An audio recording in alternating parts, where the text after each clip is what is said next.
આ બાજુ મેડમ ને આજે મજા નહોતી એટલે કામ કરે કરે તે મજૂરી કરે મેડમ હોય તો કઈ. હેલો ફ્રેન્ડ, જય માતાજી, જય કષ્ટભંજન દેવ. તો કેમ છો બધા? હું ઉમ્મીદ કરું છું કે તમે બધા મજામાં હશો.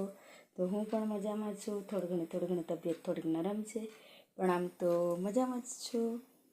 તો સવારમાં થોડીક વધારે તબિયત ખરાબ થઈ ગઈ હતી એટલે બ્લોગ શૂટ નહોતો કર્યો. તો અત્યારે લગભગ 12 વાગવા આવ્યા છે.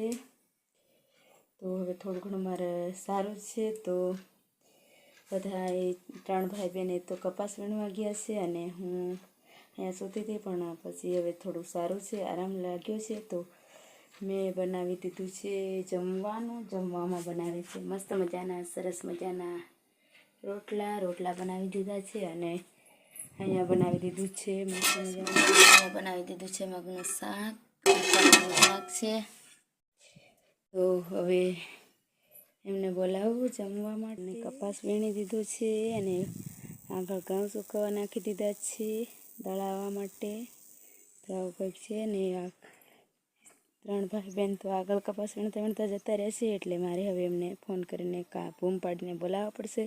તો હવે હું બોલાવી લઉં. તો ફ્રેન્ડ્સ, એમને ફોન કર્યો હતો, પણ થોડી ઘણી હવે ચા પગવાની વાર છે, એટલે લગભગ 12 ને 15-20 મિનિટમાં આવી જશે. તો મેં કીધું હું પણ થોડીક વાર નજીકથી કપાસ વીણી લઉં. સવારમાં હું પણ વીણવા ગઈ હતી, પણ થોડુંક વધારે મને તકલીફ થવા માંડી, કેમ કે કાલે દવા લેવા ગયા હતા તો દવા થોડીક ભારે પડે છે, એના કારણે ચક્કર ને એવું આવતું હતું. એટલા માટે હું ઓરડીએ આવતી રહી હતી. પણ હવે થોડુંક આરામ કર્યો ને થોડું ઘણું નાસ્તો ને એવું કર્યું, એટલે થોડું ઘણું સારું થઈ ગયું છે. તો રાંધી તો લીધું છે, પણ હવે થોડીક વાર કપાસ પણ વીણું, કેમ કે નજીકનો છે એ વીણું એટલા અમે આવી જશે. તો અમે બધા સાથે જમવા બેસી જઈશું. એટલા માટે હું કપાસ વીણવા ફરીથી આવતી રહી છું. હેલો ફ્રેન્ડ, જય માતાજી, જય કષ્ટભંજન દેવ બધાને. તો વાગી ગયા છે 12:30. તો ડાયરેક્ટ આવી ગયા છે અમે જમવા. આ બાજુ મેડમ ને આજે મજા નહોતી એટલે મોડા ચાલુ કર્યો ને. તે આ બાજુ મકાઈના રોટલા અને મગનું શું છે શાક છે કે રોટલો? શાક. મેડમ કહેવાય.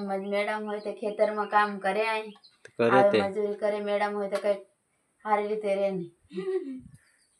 તો ફ્રેન્ડ્સ, બધા કપાસ વીણવા જતા રહ્યા છે અને થોડુંક મને મજા નથી, એટલે હું હમણાં હવે જાઉં છું. તો એમના માટે આ લઈ લીધું છે પાણી. બોટલ ભરી લીધો છે અને અહીંયા આવી રીતના કંઈક ખાટલો ઢક દઈ દીધો છે, કેમ કે અંદર કૂતરા આવી જાય છે એટલા માટે.